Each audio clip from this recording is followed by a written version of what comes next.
নবীরে দেখে নাই হযরতে ওয়াস করনি। 7 বছর বয়স, নবীরে ভালোবাসে। কয় বছর? কিন্তু ওয়াস করনি, পিতা হারা হয়ে গেলেন। মার গলায় ধরে কান্দে, মাগো বাবা নাই, সংসার কেমনে চলবে? মা বলেন, বাবা চিন্তা করো না, আল্লাহ চালাবে। ওয়াস করনি সম্পূর্ণ সংসারের দায়িত্ব নিতে হলো। 7 বছর বেড়া বকরি দুম্বা লইয়া পাহাড়ে পাহাড়ে যায়। বেড়া বকরি দুম্বা ছেড়ে শুধু গুনগুন গুনগুন করে গান গায়।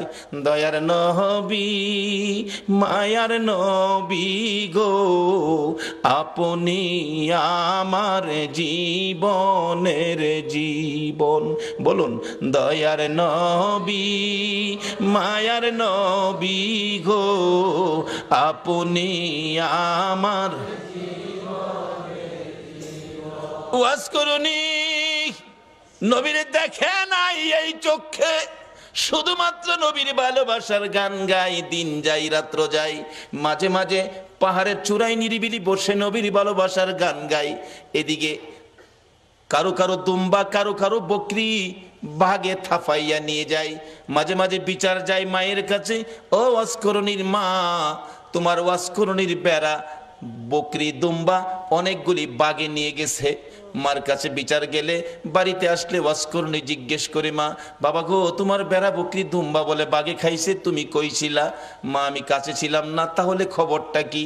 ওয়াজ করুনিটা ডাকে, মা গো আমি দেখেছি বাঘ আসছে গো মা, কিন্তু বাঘ আসে ঠিকই, আমার বকরির পাশে বাঘ নাকটা লাগাইয়া গো, নাক আমার বকরির গায়ে লাগাইয়া হাত লাগাই না। নবীর আশিকেরা গো, যেই নবীর আশিকে ওয়াজ করুনি, তার বেড়া বকরি দুম্বা জংলার বাগে খায় না, নাক লাগাইয়া হাত লাগাই না। মা আমি দেখেছি ভাগ এসে আমার বকরি ছেড়ে দিয়ে অন্যের বকরি ধরে নিয়ে যায়। এ হলো নবীর ভালোবাসার পুরস্কার। মাগো কোনোদিন ভয় পাইও না, ওয়াজ করুনির বকরি জংলার বাগে খাবে না।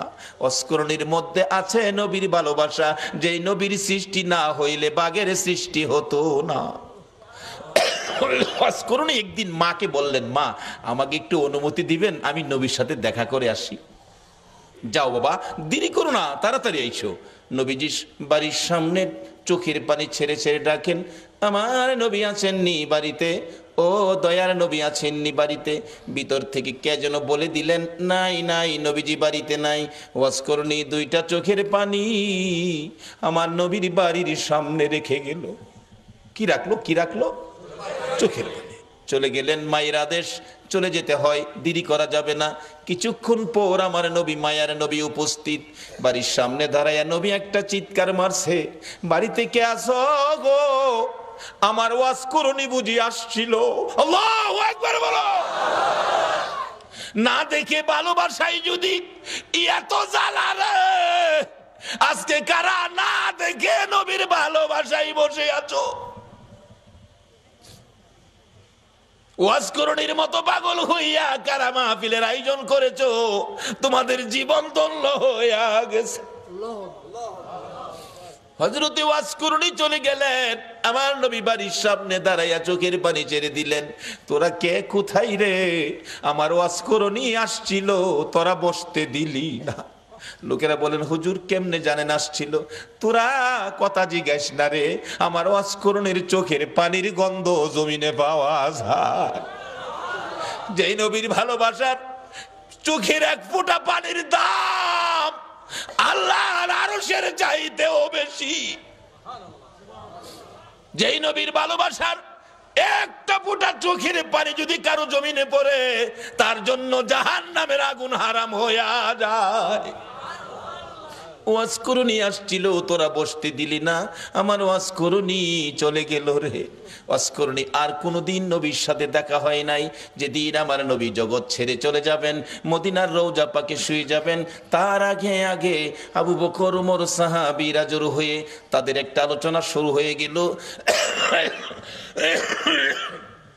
আমার নবী দুনিয়ার থেকে বিদায় হলে নবীজির জুব্বা মুবারক নিশ্চয়ই আবু বকর পাবে। আবু বকর আমার নবীকে বড় ভালোবাসতেন। আরেকজন বলেন না, আবু বকর পাবে না, সম্ভবত মেয়ের জামাই হযরতে আলী রাদিয়াল্লাহু তাআলা আনহু পাবেন। আরেকজন বলেন না, উমর পাইতে পারেন। আরেকজন বলেন উসমান গনি বহু টাকা খরচ করেন, বহু দান করেন, নবীর ভালোবাসায় উসমান গনি পাবেন। এইভাবে আলোচনা শুরু হলে অনেকে মিলে আমার নবী উপস্থিত, কি নিয়ে তোমরা আলোচনা সমালোচনায় বসেছো? হুজুর ভাবতেছিলাম আপনার বিদায় পরে আপনার জুব্বা মুবারক ভাগি জানি কে হয়ে যায়। আমরা কেউ ভাবছি ওমর পাবে, কেউ ভাবছি আবু বকর পাবে, কেউ ভাবছে উসমান গনি পাবে, কেউ ভাবছে হযরত আলী পাবে।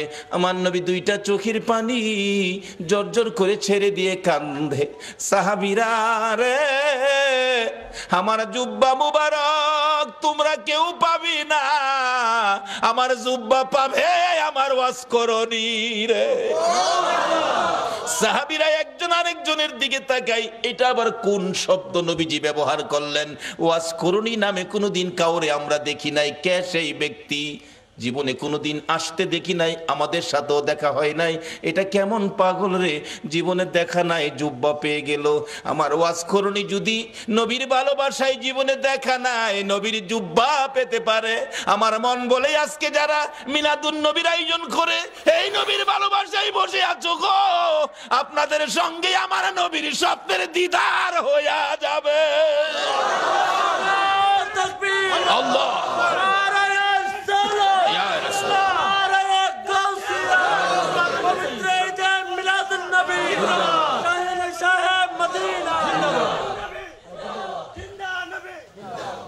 বাবারা ভাইরা, হযরতে ওয়াজ করুনির জন্য আমার নবী জুব্বা বাজেট করেছে না দেখে ভালোবাসায়।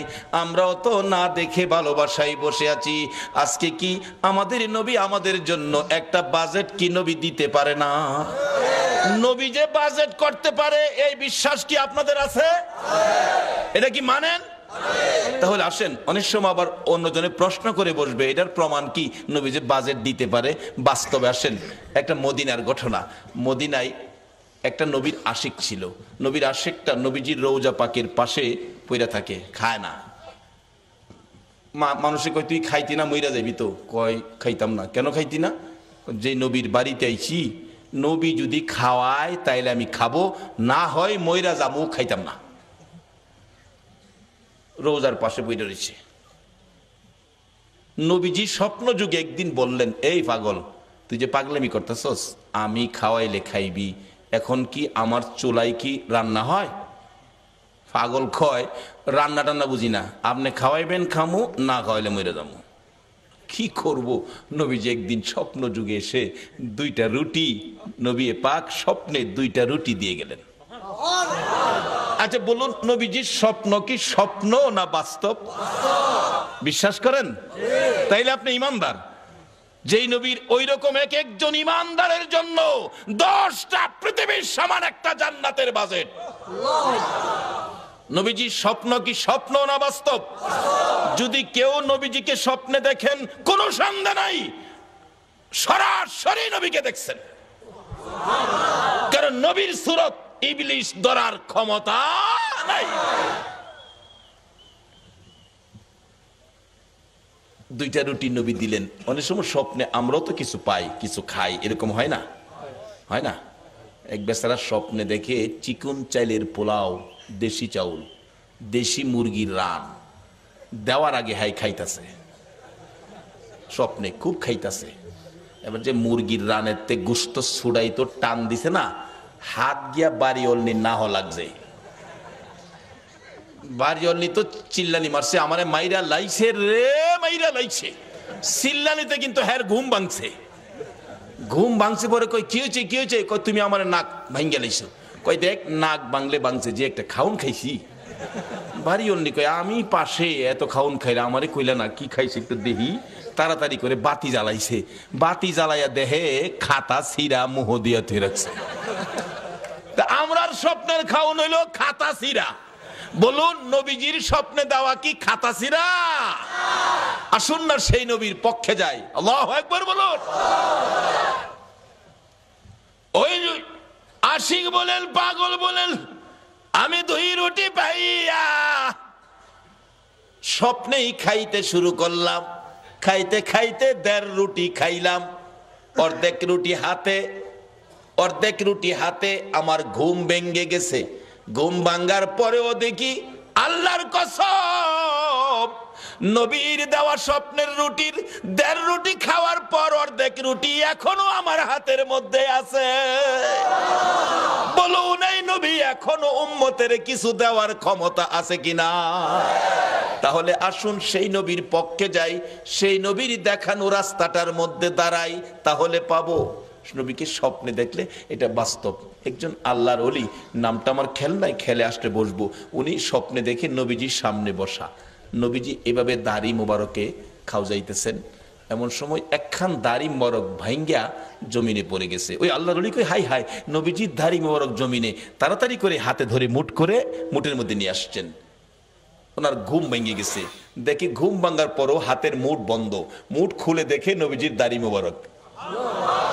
ছিল স্বপ্ন, এখন বাস্তব। হাই হাই, নবীজির দাড়ি মোবারক কই রাখবো, কোথায় রাখবো? জায়গা, ভালো জায়গা কই আছে? এখন না পায়া মাথার টুপির মধ্যে দিয়া সিলাই করে মাথায় রাখে। ওই আল্লাহর ওলি বলেন, নবীজির দাড়ি মুবারক আমার মাথায় থাকার কারণে দিনের বেলা রৌদ্রের মধ্যে রাস্তায় বাহির হলে মেঘের টুকরা এসে আমার মাথার উপর ছায়া দিত।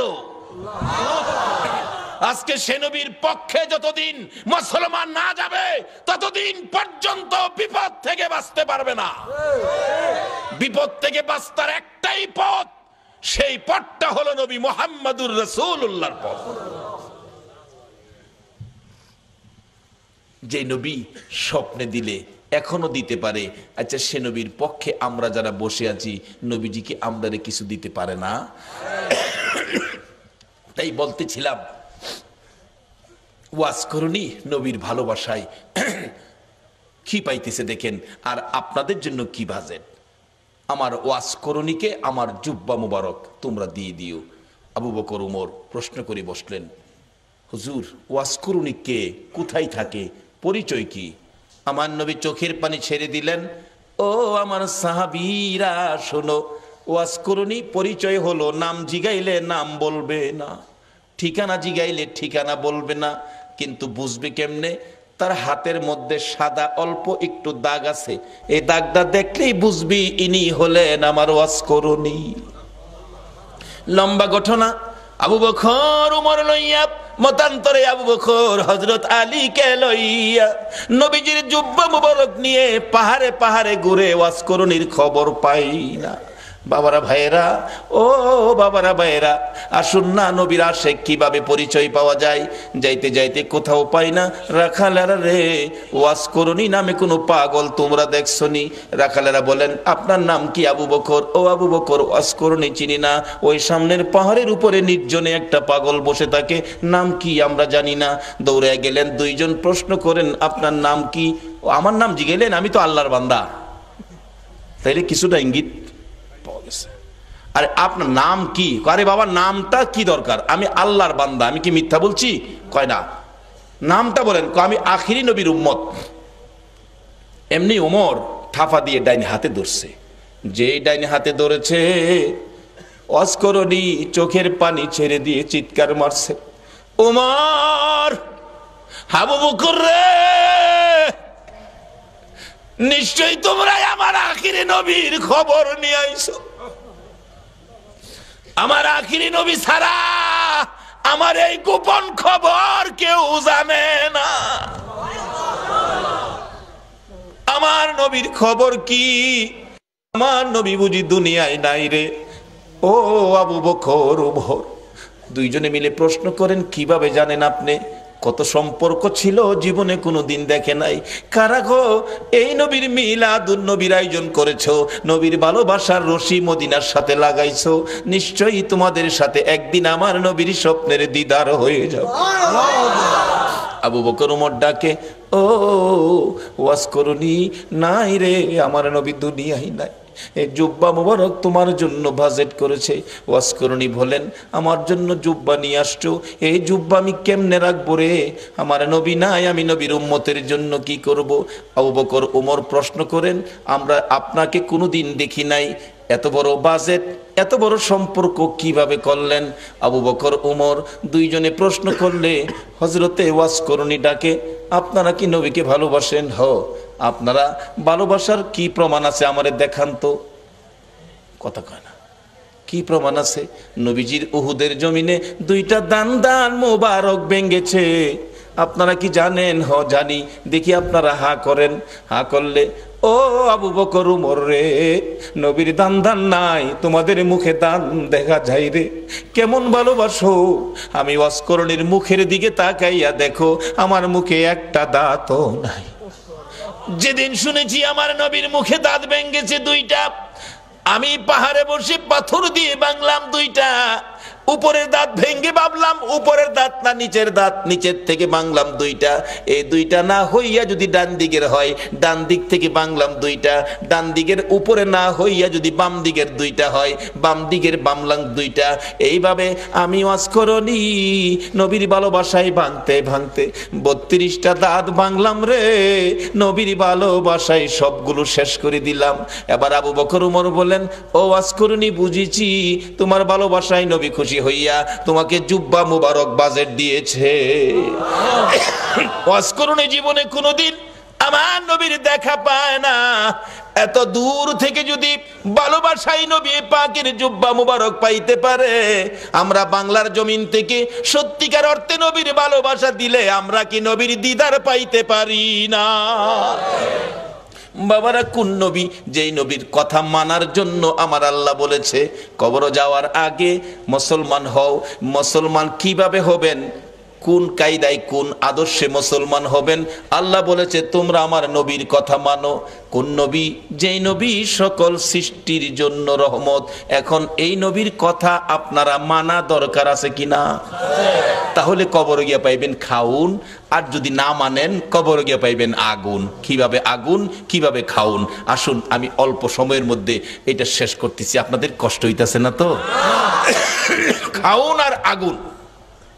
নবীর কথা মানলে খাউন, না মানলে আগুন। মানলে আবু বকর, না মানলে আবু জাহেল। মানলে জান্নাতি, না মানলে দুজুকি। সহজ ওয়াজ। নবীর কথা মানবেন। আল্লাহ বলছে, আল্লাহর কথা রাইখা নবীর কথা মানতে রাজি আছেন? নবীজি একটা চিঠি নবীর পক্ষ থেকে আসছে আমাদের কাছে। নবীর একটা চিঠি আপনাদের সামনে দিলাম। প্রথম চিঠিটা হলো কাফা বিল মাউতি ওয়াইজান। রাসূল বলছে একটা ওয়াজ যথেষ্ট, তুমি তোমার মৃত্যুর কথাটা স্মরণ করো। আচ্ছা, আমরা যে মরতে হবে এই কথাটা কি রাইট? আল্লাহ তো বলছে, নবীও বলতেছে। আচ্ছা, মরার পরে যে কবরে যাবেন, কবরের জন্য কি কোনো রোজগার করছেন? বাড়ি গাড়ি কত কিছু করলেন, এগুলি যে রোজগার করে বাড়ি টাড়ি করলেন, কবরে যে যাবেন কবর রোজগার কি লইছেন? বাবারে, যত সয় সম্পদ আছে, মইরা দেখেন না, মইরা দেখেন, যত সয় সম্পদ আছে আপনার মৃত্যুর পরে আপনার ছেলে মেয়েরা বাট করে নিয়ে যাবে, আপনারে একটা টাকাও দিবে না। মইরা দেখেন না, এও তো কথা যে মইরা আবার সাম কেমনে, এও তো কতই। আসুন তাহলে একটা বাস্তবতায় যাই। এক বেচারা মইরা দেখছেন, এক বেচারা শুনছে কবরে গেলে আযাব হইব। হ্যাঁ কই একদিন মইরা দেই কবরে গিয়া, জীবিত বেড়া কবরে গেছে, নিজেই কবর কইরা রাত্রে কবরের উপরে দিয়ে ছানি দিয়া ভিতরে বই রইছে, কি আযাব হই দেখতো।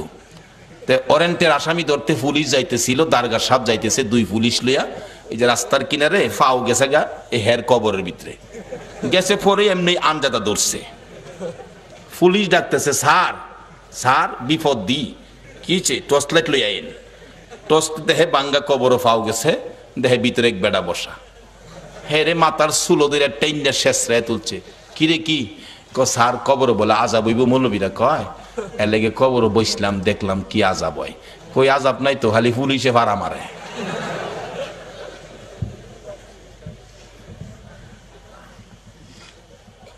পরে আনজাদা ধরলাম, পরে দেখলাম যে চুলো দুইটা টাইনা তুললেন, এই তো আর আযাব কই। পুলিশ দু তিন বাড়ি ফুটকির মধ্যে দিছে, ফাতলামি করতে আর জায়গা ফাস্তা যা বাড়ি। সকালবেলা মানুষ দেখছি মৌলবীরা যে কই কবর আযাব দেখতেইছি, ফইলা এক পুলিশে ভাড়া মারে। পরে আরেকটাই চুলো দুইটা টাইনা তুলে আর একটাই দুইটা হুটকিত বাড়ি দেয়, এরপরে যা বাড়ি এহেন হইয়া আছে। আচ্ছা আসলে কি কবর আযাব এটা? এই বেটা মরার আগে মইরা দেখছি। ও যুবক, কবরের আযাব পাকিস্তানের ঘটনা। 91 সনে মাসিক পত্রিকার খবর, একটা যুবক মৃত্যু হলে পীর দুহা কবরস্থানে তাকে দাফন করার জন্য কবর কুড়ে লাশ নিয়ে গেছে, যা দেখে কবরটা বন্ধ হয়ে গেছে। অর্থাৎ কবরে বুঝাইতেছে তোর মতো পাপীকে আমি রাখবো না। 91 সনের মাসিক পত্রিকার। ইমাম সাহেব ছিলেন আল্লাহর ওলি মানুষ। আল্লাহর ওলি আসনা দেশে? এখন তো ওলিদের মর্যাদা নাই, এখন ওলির দরকার পড়ে না, এখন ওলির কোনো প্রয়োজন পড়ে না, যে যুগ পড়ছে। আবার মাঝে মাঝে দিহি পড়ে, যখন বন্যায় সারা দেশ পানির নিচে নাইগা, তখন দেখছি রেডিও সেন্টারে গান দেয়, ওলি আল্লাহর বাংলাদেশ, কয় না, শহীদ গাজীর বাংলাদেশ, তাদের হস্তে রহম করুন আল্লাহ। এই লজ্জা করে না তাদের হস্তে তাদের দোয়ায় যে দাও? বিপদে বললে বুঝি ওলি দরকার পড়ে, এরপরে ওলি লাগে না।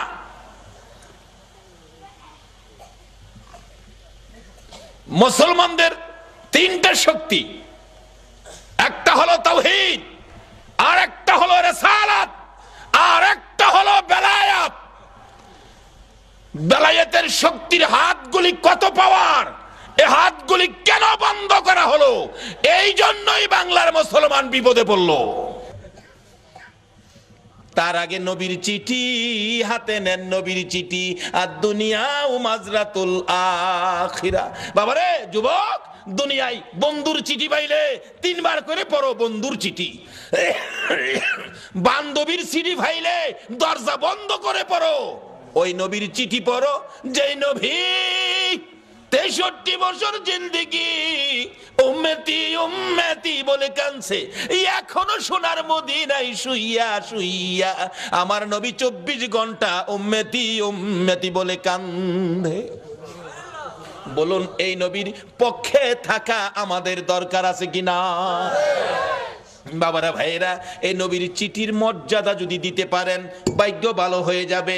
চিঠির মর্যাদা দিয়েছেন উমরের জীবনী খুলুন, হযরত উমর নবীর চিঠি নয়, নবীর আদুরের নাতি ইমাম হুসাইন রাদিয়াল্লাহু তাআলা আনহুর চিঠির মর্যাদা দিয়ে উমরের জীবন তো ধন্য হয়ে গেল। হুসাইনের চিঠির মর্যাদা দিয়ে যদি উমরের জীবন ধন্য হয়, নবীর চিঠির মর্যাদা দিলে বলুন আমাদের জীবন ধন্য হবে কিনা? উমর নবীর চিঠি নয়, আদুরের নাতি হুসাইনের চিঠির মর্যাদা কিভাবে দিয়েছেন? হুসাইন, ওমর যখন মদিনার রাষ্ট্রপতি, হুসাইন এবং উমরের ছেলে আব্দুল্লাহ দুইজন খেলাধুলা করতে যাইয়া এক পর্যায়ে হুসাইন বলে ফেললেন উমরের ছেলেরে, গোলামের বাচ্চা গোলাম। আব্দুল্লাহ কয়, হুসাইন আমারে গোলামের বাচ্চা গোলাম কইছেন? হ্যাঁ, বুঝছেন আমার বাবা রাষ্ট্রপতি। বাগেরে থাপ্পড় দেয়, চিনেন না আমার বাবারে। বাড়িতে গিয়ে কয়, আব্বা উমর কি? হুসাইন আমারে কয়, আমি বলে গোলামের বাচ্চা গোলাম, আপনি বলে বড় গোলাম, আমি বলে বাচ্চা গোলাম। উমর হাসে, কয় আব্বা আপনি হাসেন, বিচারটা করতে হবে। উমর ডাকে, ও ও আব্দুল্লাহ, যার বিরুদ্ধে বিচার দিয়েছ তার বিচার করার ক্ষমতা আমার নাই। রে আব্দুল্লাহ, যেই নবী সেজদায় গেলে হুসাইন নবীর ঘাড় মুবারকে বসে থাকে, হুসাইন গার মুবারকে বসে থাকলে আমার নবী নামাজের তাসবিহ 5 বার 7 বার 9 বার 11 বার হুসাইন নামে না। নবী চাইলেন নামাইতে, কেন? আল্লাহনি প্রশ্ন করে বসে, বন্ধু গো নামাজের সেজদায় গিয়ে নাতি কাঁধে লইয়া পড়ে আছো, নাতি পাইয়া কি আমি আল্লাহর কথা ভুলে গেছো? চাইছিলেন গাট থেকে নামাবেন, এমনি সময় আমার আল্লাহ বলেন, জিবরাইল রে আমার বন্ধুর কানে খবর দে, হুসাইন আমার বন্ধুর ঘাড়ে বসা আছে, আমি আল্লাহর কাছে বড় ভালো লাগে। যতক্ষণ পর্যন্ত হুসাইন ইচ্ছা করে না নামবে রে, ততক্ষণ পর্যন্ত যেন আমার বন্ধু সেজদায় পড়ে থাকে। এই হুসাইনের বিচার করার ক্ষমতা আমি উমরের নাই। না বাবা, বিচার করতে হবে, যাও জুমার দিন বিচার হবে মসজিদে নববীতে। উমর রাষ্ট্রপতি মিম্বরে উঠে ঘোষণা দিলেন, হুসাইন আছেন? হ্যাঁ। আমার ছেলেরে গোলামের বাচ্চা গোলাম কইছেন? হ্যাঁ কইছি। তা আমি তো রাষ্ট্রপতি, আমি তো কোনো গোলাম না, আমারও গোলাম কইলেন, ছেলেরে বাচ্চা গোলাম কইলেন, কই গোলামি করলাম? ও ইমাম হুসেইন আঙ্গুল ইশারা করে বলে, ওমর আমার সামনে বড় কথা কইেন না, আপনি কি আমার নানার গোলামি করেন নাই?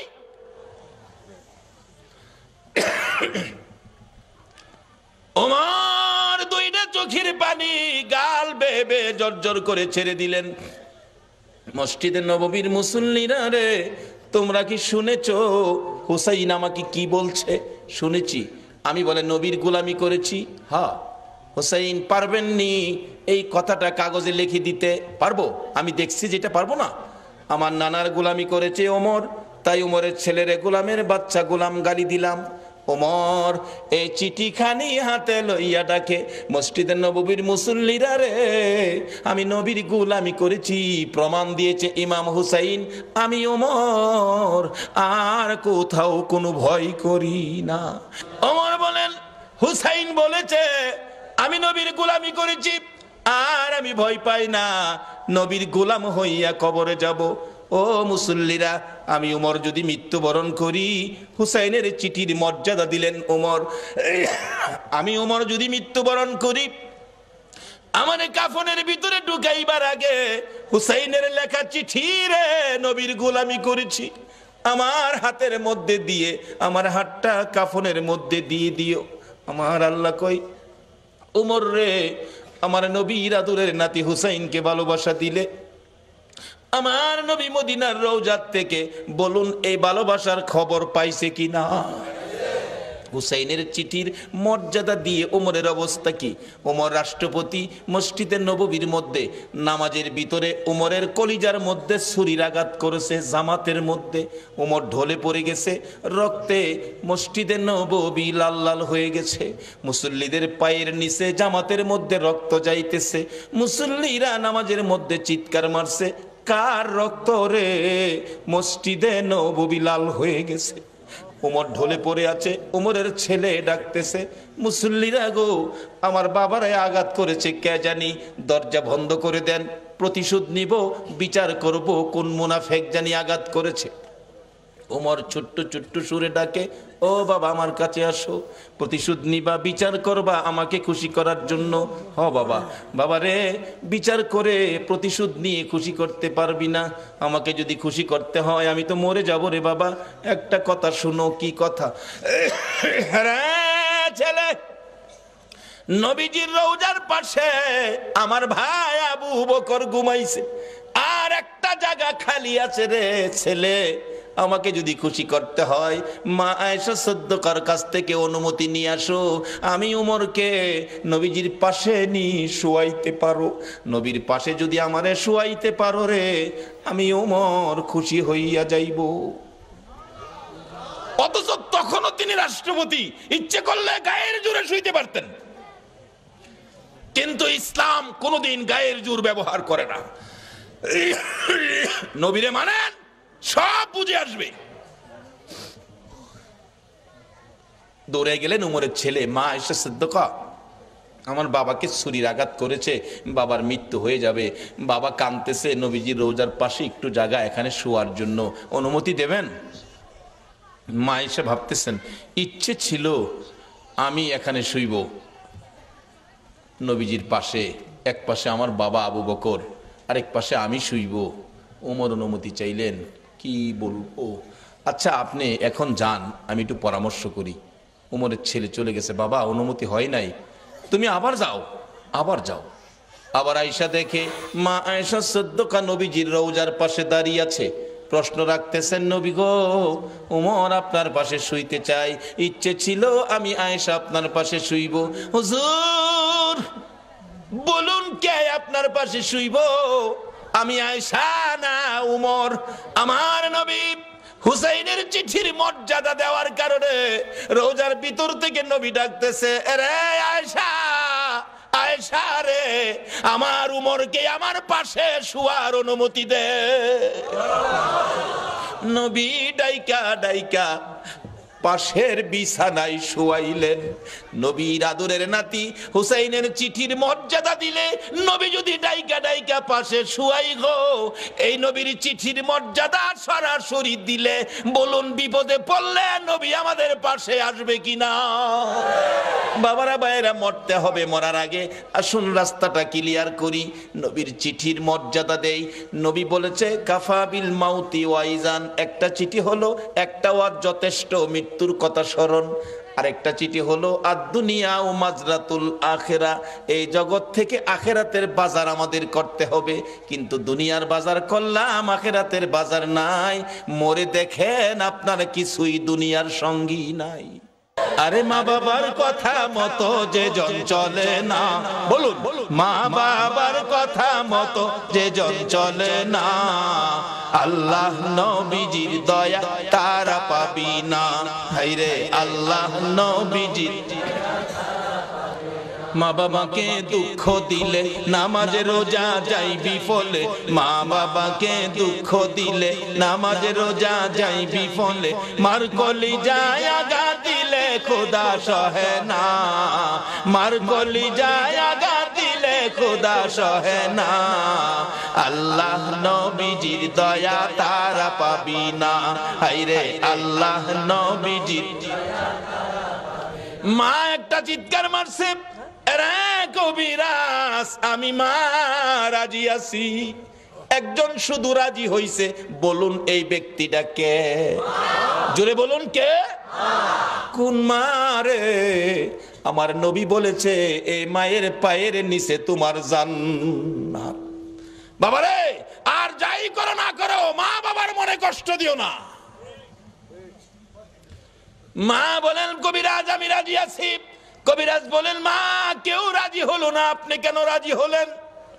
মা দুঃখের কথাগুলো বুঝাইতে চাইতেছে, কবিরাজ রে এই সন্তান যখন আমি মায়ের পেটে ছিল 10 মাস 10 দিন, কোন রাত সারা রাত আমি ঘুমাইতে পারি নাই, দাঁড়ায়া দাঁড়ায়া কাটাইছি।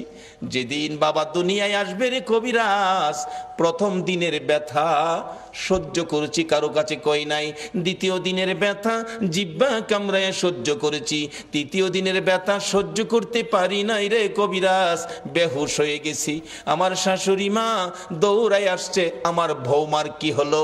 আশপড়শি মুরব্বী মহিলাদেরকে দৌড়াইয়া জোর করেছে। মহিলারা বলছে ভয় পায়েন না, অন্য কিছু না, আপনার বৌমার সন্তানাদি হবে। তাহলে তোমরা আমার বৌমার মাথায় পানি দাও গো, আমার বৌমা বেহুশ হয়ে গেছে।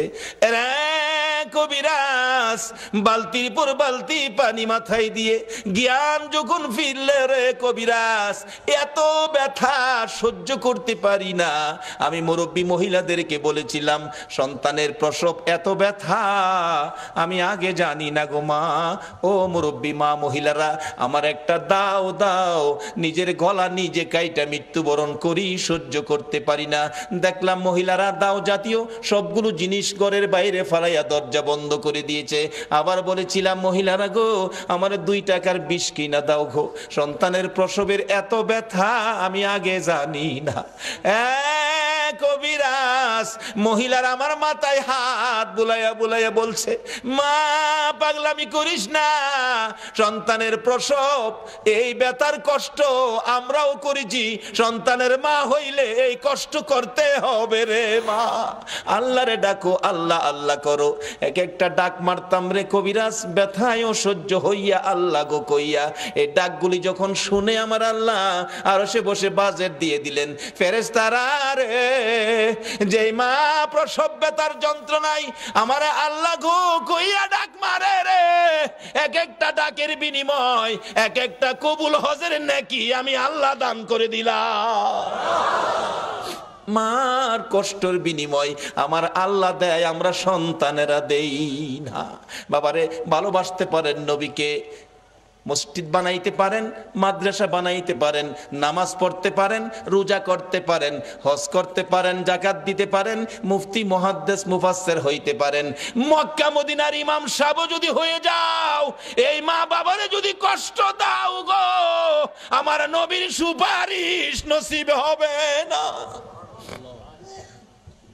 নবীর ভালোবাসার সাথে এই সম্পদগুলো পরিষ্কার রাখুন, মা বাবার সাথে সম্পর্ক ভালো রাখুন। আসলে মা আপন, নবীজি বলে গেছে মার পায়ের নিচে জান্নাত, যার পায়ের নিচে জান্নাত এর চেয়ে দামি মানুষ পৃথিবীতে আর নাই। এই মার দাম নাই, এই মার ইজ্জত নাই, এই মার কদর নাই, এই মার সম্মান নাই। তাহলে রোজগার কি করেছেন? নবীর চিঠি বাড়িতে নেন। নবী বলেছে আর দুনিয়া ও মাজরাতুল আখেরা, দুনিয়াটা আখেরাতের বাজার। বাবারে কবর সামনে, কার জানি কবে ডাক আসে। একটা কবরে রোজগার করে যাবেন, কবর গেলে পাইবেন খাউন, আর একটা কবরে যাবেন পাইবেন আগুন। দুইটা পক্ষ, আগুনের পক্ষ আর খাউনের পক্ষ। এটাই হবে আমার শেষ কথা। আগুনের পক্ষ একজন নবীজির সাহাবীর জীবনী, বদর প্রান্তরের উপর দিয়ে যাচ্ছিল, দেখে একটা বিশাল ব্যক্তি, সারা শরীরে আগুন দাউ দাউ করে জ্বলতেছে, হাতের মধ্যে আগুনের বেরি, গলার মধ্যে আগুনের জিঞ্জিল, পায়ের মধ্যে আগুনের জিঞ্জিল, দুইজনে ধরে রাখছে, আগুনের লাঠি দিয়া মারতেছে বদর প্রান্তরে। ওই লোকটাকে দেখে ডাকতেছে, ভাই আমার এক গ্লাস পানি দাও, আগুনে পুড়ে আমার সব ছাই ছাই হয়ে গেছে। ওই দুইজন লোক বলতেছে, চলে যাও, পানি দিও না। নবীজির সামনে হাজির, ইয়া রাসূলুল্লাহ, বদর প্রান্তরের উপর দিয়ে আসতেছিলাম, এই ঘটনা দেখলাম, ব্যাপারটা কি, ঘটনাটা কি? নবীজি বলেন, শোনো, যারে দেখছো কবর থেকে আগুনের ধাও ধাও করে পুড়তেছে, যারে দেখছো এই লোকটাই হলো আবু জাহেল। আগুনের জিঞ্জিল বাঁধা যারা ধরে রাখছে তারা হলো ফেরেশতা, আগুনের ডান্ডা দিয়ে মারতেছে, তারা শাস্তি দিতেছে। এইভাবে শাস্তি চিরকাল তার হবে কবরের মধ্যে। এই আগুন দাউ দাউ করে জ্বলবে। আমার কাছে পানি চাইছিল, পানি দিতে নিষেধ করলো, তার কপালে পানি নাই, পানি কোনোদিন সে পাবে না। নবীর পক্ষ নেয় না বিদায়, আবু জাহেলের কবরে আগুন। আর আপনারা যারা নবীর পক্ষ নিলেন, নবীর পক্ষে কবর গেলে কি এটাই হবে শেষ কথা? আমার নবীর একজন আদুরের ভালোবাসার সাহাবী ছিলেন, মদিনার ঘটনা। যেই সাহাবীটার নাম কিতাবে আসছে আসওয়াদ, আরবি হলো আসওয়াদ, বাংলা হলো কালো, কালামিয়া। নবীজি একদিন ডাকে, আসওয়াদ বিয়ে করছো? জি না হুজুর। বিয়ে করবি? হুজুর বিয়ে করুম, যে আমি তো কালো, কেউ পছন্দ করে না। নবী বলেন, আমি তোমার বিয়ের ব্যবস্থা করব। আচ্ছা, নবীর পক্ষে গেলে বলুন, নবী বিয়ের ব্যবস্থা করবে না? আমি ব্যবস্থা করব। হুজুর আপনি করবেন? আচ্ছা ঠিক আছে। নবীজি একটা চিঠি লিখছে, আসওয়াদ এই নাও, এই চিঠিটা মদিনার বড় বাড়িটা আছে না, বড় বাড়ির মালিকের হাতে দিও। বড় বাড়ির মালিক যায় দেখে বাড়ির সামনে বসা, আসসালামু আলাইকুম চাচা। ওয়ালাইকুম সালাম ভাতিজা। নবীজি চিঠি পাঠাইছে। আরে বলো কি, বসাতে দাঁড়ায় গেছে। নবীর চিঠি খুলে দেখে লেখা, তোমার সুন্দরী মেয়েটাকে আমার কালো সাহাবীর কাছে বিয়ে দিয়ে দাও, ইতি রাহমাতাল লিল আলামিন। চুমা খাইয়া বুকে লাগাইছে, হাই হাই কি ভাগ্য, নবী চিঠি পাঠাইছে, আমার সুন্দরী মেয়েটাকে কালো সাহাবীর কাছে বিয়ে দিতাম। কিতাব লেখে মেয়েটা এত সুন্দরী ছিল, মদিনার মধ্যে এর চেয়ে সুন্দর কোনো মেয়ে ছিল না। এই জন্য মদিনার মানুষ তারে মদিনার হুর কইয়া ডাকতো। কিতাবে আসছে হুরে মদিনা। এই নবীর পক্ষ ধরুন, কে বসে আছো নবীর পক্ষে, কার সেই নসিব? চিন্তা করতেছে, সাহাবীটা লিখলো কালো, মেয়েটা সুন্দর, কালো। নবীজি লিখছে মানতে হবে। ছেলেটা যে কালো, কেমন কালো জানি, চায় দেখতেছে ভালো করে, চায় দেহে, আরে বাবারে একবারে জাহাজ মার্কা। আসলে এমন কালোই ছিল, এখনো মদিনায় কালো বংশের লোক আছে, গেলে দেখতে পারবেন। আসওয়াদ জি, কালো, আমি একটু মেয়ের সাথে পরামর্শ করলে ভালো হয়, নবীজি পাঠাইছে। বাবা তুমি এখন যাও, তোমার আমি পরে জানাবো, মানে মেয়ের সাথে পরামর্শ করব। যুবক যাইতেছে, আসওয়াদ মনটা কষ্ট, মাথা চুলকায়, হুজুর কইছিলাম না, ওই তো না, মানে পছন্দ করে না। আল্লাহ কো, আসওয়াদ রে, আরে যেই নবী আঙ্গুলি ইশারা করলে আকাশের চাঁদ দুই টুকরা হয়, আর এই নবীর লেখা চিঠি বিফল যাইতে পারে না। আজকে যারা নবীর পক্ষে বসে আছেন, আপনাদের এই কষ্ট বিফল যাইতে পারে না। আমি আবদার করব, এই কষ্টের বিনিময় আল্লাহ যেন নবীর স্বপ্নের দিদার নসিব করে দেয়। মনটা কষ্ট। আল্লাহ কয় না, হবে না, ব্যবস্থা করতেছি। মহিলার মধ্যে আল্লাহ পাক রহম দিলেন, মহিলা দৌড়ায় এসে সুন্দরী মেয়ে। বাবা যুবক আসছিল, কালো, খুশি, মনটা কষ্ট যাইতেছে। ব্যাপার কি? মা এই যে নবী চিঠি পাঠাইছে, তোমার বিয়ের প্রস্তাব, কালো ছেলে, ভাবলাম তুমি রাজি হও কিনা, এই জন্য বিদায় দিলাম। মেয়েটা চিঠিটা হাতে নিয়ে চুমা খাইয়া বুকে লাগাইয়া ডাকে, বাবা এত নিষ্ঠুর কেমনে হইলা গো? যেই নবীর কথা মানার জন্য আমার আল্লাহ বলেছে, এই নবীর কথা আমার বিয়ের প্রস্তাব। বাবা আমি কালো আর সুন্দর বুঝি না, আমি নবীর কথা মানি রে। ও সোনার বাংলার ভাইয়েরা, মা বোনেরা, যে ইয়াসরিব নামের পাথর আর বালুর দেশ, এই নবীর কথা মাইনা নবীর ভালোবাসা দিয়ে যাইয়া দেখো সোনার মদিনা হইয়া গেছে। আজকে সোনার বাংলা নাম দিয়ে নবীর ভালোবাসা দিতে পারলাম না, বিদায় সোনার মানুষ হইতে পারলাম না। মদিনার মহিলারা পর্যন্ত আমার নবীরে কত ভালোবাসে। নবী জীবনী, নবী যুদ্ধে রওনা হলেন, একজন মহিলা 6 মাসের একটা বাচ্চা ছেলে কোলে লইয়া রাস্তায় দাঁড়াইয়া দাঁড়াইয়া কান্দে। আমার নবী বলেন, মহিলারে বাচ্চা কোলে লইয়া কান্দো, ব্যাপার কি হুজুর? মহিলারা যুদ্ধে যাওয়া নিষেধ হয়ে গেছে, আমার আর কেউ নাই গো, আপনার পক্ষে কারে আমি যুদ্ধে দিব? ও মা বোনেরা, তোমার কোন সন্তান এই মাহফিল কমিটির সদস্য গো? তোমার ভাগ্য ভালো, ওই মদিনার মহিলা নবীর পক্ষে দেওয়ার জন্য কুলের সন্তান লইয়া দাঁড়াইয়া রইছে। আজকে কোন মায়ের সন্তান এই মিলাদুন নবীর কমিটির সদস্য হয়েছে? মাগো তোমার জীবন ধন্য। হুজুর আমার এই ছেলেটাকে যুদ্ধের ময়দানে নিয়ে যান, আমার আর কেউ নাই, কাকে আপনার পক্ষে দিব? নবীজি হাসে, এ কি বললা তুমি? 6 মাসের শিশু, সে কি যুদ্ধ করতে পারবে, তীর মারতে পারবে? এবারে ডাকতেছে মহিলাটা, হুজুর জানি সে পারবে না, কিন্তু আমার মনে বড় দুঃখ, না জানি নবীর গায়ে কেউ আঘাত করে গো নবী, আমার ছেলেটারে নিয়ে যান, তীর যদি মারতে নাও পারে, আমার মন বলে কাফের বেঈমানেরা যদি আপনার দিকে লক্ষ্য করে তীর মারে গো নবী, এই তীরগুলো আপনার গায়ে লাগার আগে আগে আমার ছেলেটারে তীরের সামনে তুলে ধরে রাখবে।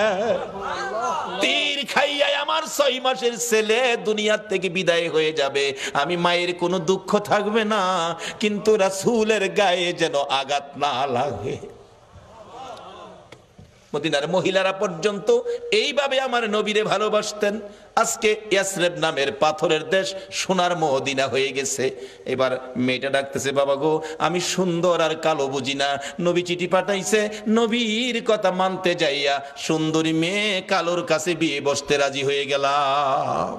বাবা ডাক দেন, যাইতেছে গা, নবী কষ্ট পাবে। মদিনার মহিলারা পর্যন্ত নবী কষ্ট পাবে এই কাজ করতে রাজি না। ডাক দেন, বাবা তো আগেই রাজি। আসওয়াদ কালামিয়া আসেন। দাহের সাইজ দেখা যা ভালোই, বিয়াটা যদি হয় আপনারা কি দাওয়াত দিলে যাইবেন? কেউ রাজি না, যাইতেন না? বুঝছি কিছু টাকা পয়সা লাগে হয়তো, বিয়াত গেলে এলিগে রাজি না। আরে এই বিয়ার টাকা লাগতো না, রাজি কিনা কন? যাওন লাগতো না, বিয়া হয়ে গেছে। আসেন। আসসালামু আলাইকুম চাচা। ওয়ালাইকুম সালাম বাতিজা, কি ব্যাপার? বাবা আমার মেয়ে তো রাজি হইছে। কতে রাজি হইলে তো খুশির ব্যাপার। আল্লাহ রাজি হইতো না, রাজি করাইছি। নবীর পক্ষের বেইজ্জতি হতে পারে না, এটা আল্লাহ দেবে না। বাবা শুনেন, মহারানার টাকা আনছেন? আসওয়াদ কয়, মহারানার টাকা? নবীর চিঠি ছাড়া আমার কাছে আর কিছু নাই। আচ্ছা এই নবীর চিঠি থাকলে আর লাগে কিছু? নবীর চিঠি কিছু নাই। মেয়েটা কয়, আব্বা আপনি না ধনী মানুষ, নবী যখন পাঠাইছে মনে হয় গরিব লোক, মহারানার টাকা দেওয়ার জন্য আপনি তাকে কিছু সাহায্য দেন। কেমন মেয়ে, বাবারে পরামর্শ দেয়, নবী খুশি হইব কোন কাজে, দেন নবী খুশি হইব, আল্লাহ খুশি হইব, সাহায্য, যৌতুক না সাহায্য। মেয়ের পরামর্শ দিলেন, আসওয়াদ নেন এটা মহারণা দিয়েন। আবার জিগাই, আসওয়াদ আজকে বিয়ে হলে একটা নতুন কাপড় কিনতে পারবি, টাকা আছে? এমটি পকেট, একবারে খালি, কিছু নাই। দিবেন কিনা কন? না দিলে জামুগা, সাহস উঠছে। মেয়েটাকে, বাবা এটা পাগল, যাইতে দিয়েন না, নবী কষ্ট পাইব। বাবা আপনারা ধনী মানুষ, কেমন মেয়েও বাবারে পরামর্শ দেয়, ধনী মানুষ না আপনি, দেন না বাবা। একটা কাপড়ের টাকা দিলেন, মহানানার টাকাও বাবা দিলেন। লইয়া আসওয়াদ মদিনার মার্কেটে বিয়ের বাজার করবে। কাপড়ের দোকানে ঢুকলেন, দোকানদার কাপড় দে, সুন্দরী মেয়ে বিয়ে করব, দেখেন কোনটা নিবেন কোনটা না। আসওয়াদ দেখতেছে কোনটা নিবে কোনটা না। এমন সময় শুনে রে রাস্তা দিয়ে কে যেন পাগলের মতো দৌড়ায়, এতিমের মতো কান্দে আর ডাকে, রে মদিনার দোকানদারেরা, ও মদিনার যুবকেরা, ও মদিনার সাহাবীরা, খবর পাইছো নি আল্লাহর বন্ধু যুদ্ধের ময়দানে রওনা হয়ে গেছে। এমনি সময় যুবকেরা দৌড়াইয়া বাড়িতে গিয়ে যুদ্ধের পোশাক পরে তরবারি হাতে মার পায়ে সালাম করতেছে, মা গো বিদায় দাও গো মা। নবী বলে যুদ্ধে গেছে, বিদায় দাও, দেখা হবে হাসরের ময়দান। দোকানদারেরা দোকান বন্ধ করতেছে, দোকানদারি করবে না। আসওয়াদ নিজেকে নিজে প্রশ্ন করে, ও আসওয়াদ, নবী বলে যুদ্ধে যাইতেছে, তুই কি এখন যুদ্ধের বাজার করবি না বিয়ের বাজার করবি? মন ফাইসালা দিলেন নবী যুদ্ধে যাবে, বিয়ের বাজার করব না। বিয়ের বাজারের সবগুলো টাকা লইয়া, নবীর ভালোবাসা কাকে কয়, একটা তরবারি বিয়ের বাজারের টাকা দিয়ে যুদ্ধের বাজার তরবারি কিনে নবীর পিছে পিছে দৌড়াইয়া যুদ্ধের ময়দানে যুদ্ধ করতে করতে হযরতে আসওয়াদ শহীদ হয়ে গেছে। যে যুদ্ধে 70 জন সাহাবা জীবন দিয়েছে, আমার নবী যুদ্ধ শেষে ডাকতেছেন, সাহাবীরা রে আমার শহীদদেরকে দাফন কর, গোসল দিস না রে, রক্ত মাখা জামা গুলো পাল্টাইস না, রক্ত মাখা জামা সহ দাফন করে দে। আমি নবী হাসরের ময়দানে আমার আল্লাহরে দেখাবো আমার উম্মতেরা কত পাগল ছিল। সেই নবীর ভালোবাসায় কারা বসে আছেন? আমার নবী দাফনের নির্দেশ দিলে 69 জনকে রক্ত মাখা জামা কাপড় সহ দাফন করা হলো। 70-এর মাথায় দূরে পড়ে আছে হযরতে আসওয়াদ। নবী বলেন, সাহাবীরা রে আমার আসওয়াদ বিয়ে করতে গিয়েছিল, এই ময়দানে দেখা যায়। একজন বলেন, হুজুর আমি দেখেছি বিয়ের বাজারের টাকা দিয়ে আপনার কথা শুনে যুদ্ধের বাজার করে জীবন দিয়ে ফেলেছে। আমার নবী বলেন, কাছে যাইয়া দেখি নতুন তরবারিটা হাতে চিত হয়ে পড়ে আছে, জিহ্বাটা বাহির হয়ে কপালে লাইগা রইছে, কলিজাটা বাহির হইয়া থরথর করে কাঁপতেছে। আমার নবী ডাকে, আসওয়াদ রে মদিনার হুর নিলি না, নবীর ভালোবাসায় জীবন দিলি রে, কলিজা দেখাইয়া বিদায় হইলি, মাবুদ আমার আসওয়াদ রে কি দিবা গো আল্লাহ। নবী বলেন, আমি কবরের পাশে দাঁড়িয়ে আছি, আসওয়াদের লাশটা ধরে ধরে নিয়ে আনতেছে কবরে দেওয়ার জন্য। নবীজি কবরের দিকে তাকাইয়া মুস্কি মুস্কি হাসতেছেন। সাহাবীরা বলেন, ইয়া রাসূলুল্লাহ এই কবরের দিকে তাকাইয়া মুস্কি মুস্কি হাসেন কারণ কি? আমার নবী বলেন, সাহাবীরা রে আমি যা দেখি তোমরা তা দেখো না, আমি যা জানি তোমরা তা জানো না। হুজুর কি দেখে হাসলেন আমরা জানতে চাই।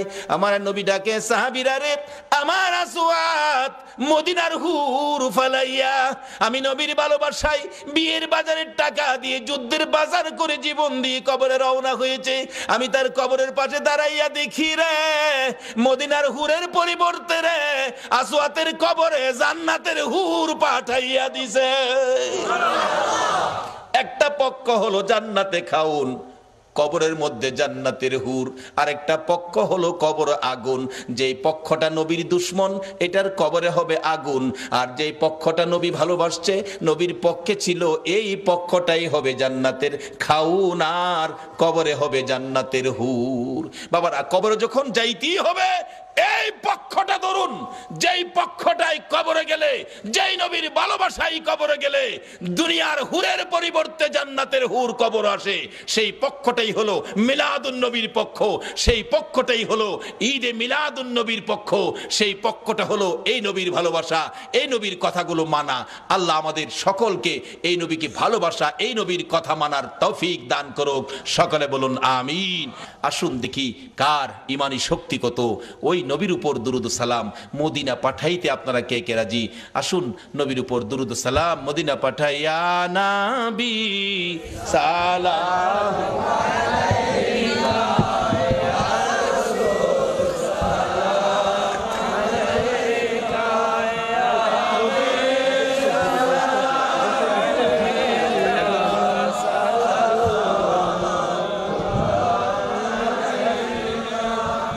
سيدي يا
আসুন আমরা দোয়া করি, দোয়ায় শরীক হন। আল্লাহুম্মা আমিন। রব্বানা যালামনা আনফুসানা ওয়া ইল্লাম তাগফির লানা ওয়া তারহামনা লানাকুনান্না মিনাল খাসিরিন। রাব্বিরহামহুমা কামা রাব্বায়ানি সাগীরা। রব্বুল আলামিন জান্নাতের বাগানে বসে জান্নাতি মেহমান লইয়া তুমি যার প্রেমে সব বানাইছো, ওই নবীর আশেক পাগল লইয়া বাংলার জমিন থেকে দুরুদ ও সালাম মদিনা পাঠাইছি গো আল্লাহ। আমাদের দুরুদ ও সালাম গুলো পাখির মতো উড়াইয়া উড়াইয়া দয়ার নবী মায়ার নবীর রওজা আতহারে পৌঁছাইয়া দাও আল্লাহ গো। মিলাদুন নবীর উসিলাই, আজকের মাহফিলের উসিলাই, দুরুদ ও সালামের উসিলাই আমরা যারা হাত বাড়াইছি আমাদের তামাম জিন্দিগির গুনাহগুলো ক্ষমা করে দাও।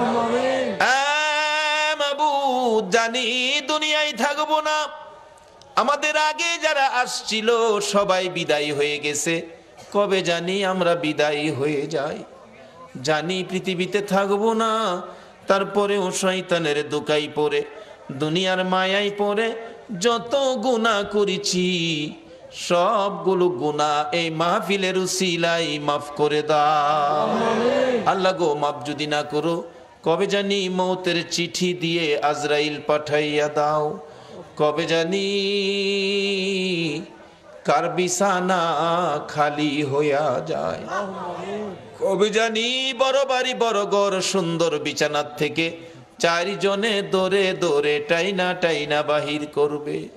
উঠানের কিনারে পর্দা টানাইয়া উত্তর দিকে মাথা দিয়ে শুয়াইয়া নাকে কানে তুলা লাগাইয়া রে বড়ি পাতার গরম পানির জীবনের শেষ গোসল করাবে।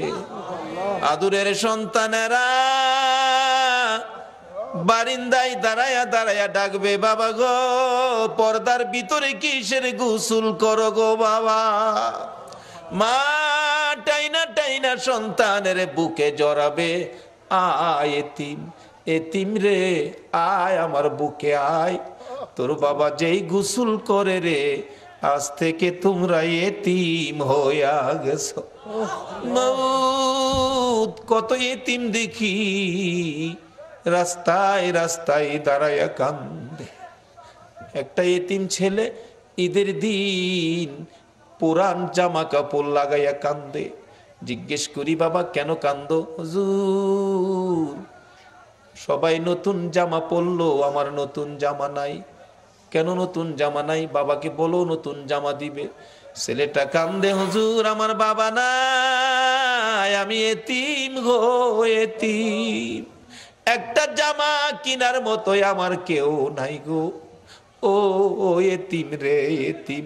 কবে জানি কার সন্তানেরা এতিম হয়ে যায়, কবে জানি কার জীবনের শেষ গোসল, কবে জানি কার জীবনের শেষ পোশাক সাদা কাপড় লাইগা যায়।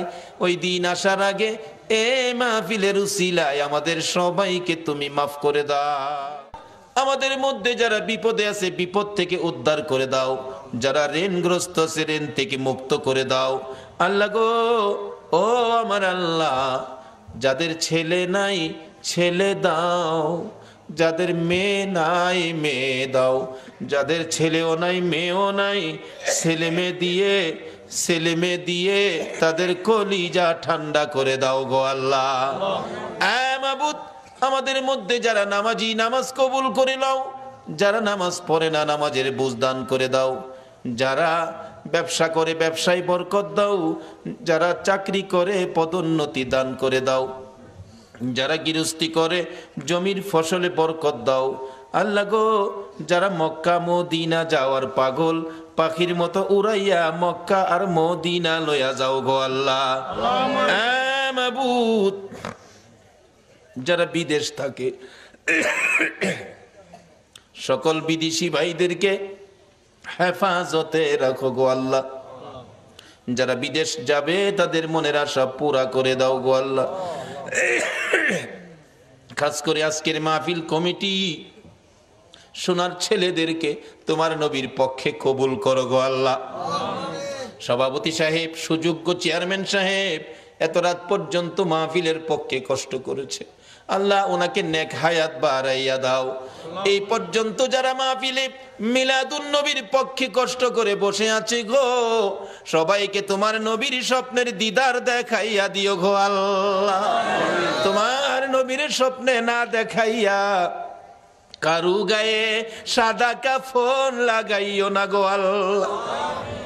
আল্লাহ মিলাদুন নবীর পক্ষে যারা বসা সকলকে তুমি আফত বিপদ আযাব গজব অ্যাক্সিডেন্ট বা মুসিবত শয়তানের শয়তানি দুশ্মনের দুশ্মনী হইতে বাঁচাইয়া রহমত বরকত শান্তি দ্বারা ভরপুর করে দাও গো আল্লাহ।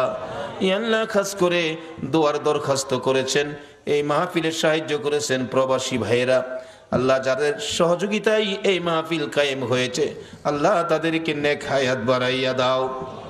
এই সংগঠনের সদস্য ভাইয়েরা বড় কষ্ট করে নবীর বাগান সাজিয়েছে, আল্লাহ গো এই সদস্য ভাইদেরকে তুমি নেক হায়াত বাড়াইয়া নবীজির প্রেমের মালা গলায় পরাইয়া দাও। আল্লাহ যাদের পিতামাতা কবরে মাফ করে দাও। আল্লাহ যারা পরীক্ষার্থী পরীক্ষা দিতেছে, মা বাবার মনে বড় আশা রে, ছেলে মেয়ে ফাঁস করে বাড়িতে আসবে, আল্লাহ মা বাবার কলিজা ঠান্ডা করে দিও। সকল পরীক্ষার্থী ভাই বোনদেরকে তুমি কামিয়াবি দান করে দিও গো আল্লাহ। ইয়া আল্লাহ, খাস করে মাহফিলে যারা স্বেচ্ছাসেবক পরিশ্রম করেছে, কষ্ট করেছে, আল্লাহ তাদেরকে নেক হায়াত দাও, নবীর গোলাম হিসাবে কবুল করে লাও গো আল্লাহ। যাদের সহযোগিতা করেছে এই মাহফিলের জন্য, আল্লাহ এই গ্রামবাসী সকলে মিলে তাদের মিলেমিশে থাকার তৌফিক দাও। যারা মাহফিলে কষ্ট করেছে, সাহায্য সহযোগিতা করেছে, তাদেরকে তুমি আল্লাহ সব জায়গায় সাহায্য করে দিও গো আল্লাহ। ইয়া আল্লাহ, খাস করে যারা এই প্রতি বছর মাহফিলের পক্ষে থাকে, আল্লাহ মাহফিলে থাকে, থাকবে, আসছে, আসবে, সাহায্য সহযোগিতা করেছে, করবে, সকলকে তুমি কাল কিয়ামতে নবীর গুদারায় উঠাইয়া ফুলসিরাতের ফুল পার করে দিও গো আল্লাহ। এই সংগঠনের সদস্য যারা বিদেশ থাকে, সবাইকে তোমার দুরুদ সালাম, আল্লাহ গো তোমার নবীর দুরুদ সালামের প্যাকেট করে তোমার কুদরতি হাতে দিলাম। এই সদস্য বিদেশের জমিনে যারা থাকে, সবাইকে তুমি হেফাজতে রাখো গো আল্লাহ। সকলকে তুমি রুজি রোজগারে বরকত লাগাইয়া বেশি বেশি করে নেক হায়াত বাড়াইয়া দাও। আল্লাহ যারা নবীর মিলাদের পক্ষে আসে না, আল্লাহ সবাইকে বুঝ দিয়ে নবীর মিলাদের পক্ষে কবুল করে নাও। আল্লাহ মসজিদ কমিটির সদস্যদেরকে নেক হায়াত বাড়িয়ে দাও, তোমার ঘরের খেদমত বেশি বেশি করার তৌফিক দান করে দাও। আল্লাহ যাদের ছেলে নাই ছেলে দাও, যাদের মেয়ে নাই মেয়ে দাও, যাদের ছেলেও নাই মেয়েও নাই, ছেলে মেয়ে দিয়ে কলিজা ঠান্ডা করে দাও। আল্লাহ যাদের অনেক উপযুক্ত ছেলে রুজি রোজগারের ব্যবস্থা নাই, আল্লাহ এই যুবকদেরকে রুজি রোজগারের ব্যবস্থা করে দাও। অনেক উপযুক্ত মেয়ে বিয়ে শাদী হয় না, আল্লাহ তুমি তাদের বিয়ে শাদীর ব্যবস্থা করে দাও। আল্লাহ এই এলাকায় রহমত বরকত দিয়ে ভরপুর করে দাও। আল্লাহ আমাদের সকলকে আসমানি জমিনি বালা মুসিবত হইতে বাঁচাইয়া রহমতের প্যাকেটের মধ্যে কবুল করে নাও। আল্লাহ এই মাহফিল তোমার কুদরতি হাতে দিয়ে গেলাম, কিয়ামত পর্যন্ত এই মাহফিল তুমি কায়েম রাখো। এই মাহফিলের পক্ষে যারা আসছে, আসবে, সাহায্য সহযোগিতা করেছে, করবে, সকলকে কাল কিয়ামতে নবীর গুদারায় উঠাইয়া ফুল সিরাতের ফুল পার করে দিও। আল্লাহ মা বোনেরাও কষ্ট করেছে, রাবিয়া বস্তির মতো বানিয়ে দাও। কাল কিয়ামতে খাতুনে জান্নাত ফাতেমাতুজ জাহরার সাথে হাসর নসিব করে দিও। আল্লাহ মাহফিল শেষে যারা যেখানে যাবে সহি সালামতে পৌঁছাইয়া দিও। সাল্লাল্লাহু তাআলা আলা খায়রি কলকিহি মুহাম্মাদিন ওয়া আলা আলিহি ওয়া আসহাবিহি আজমাইন বিহাক্কি লা ইলাহা ইল্লাল্লাহু মুহাম্মাদুর রাসূল।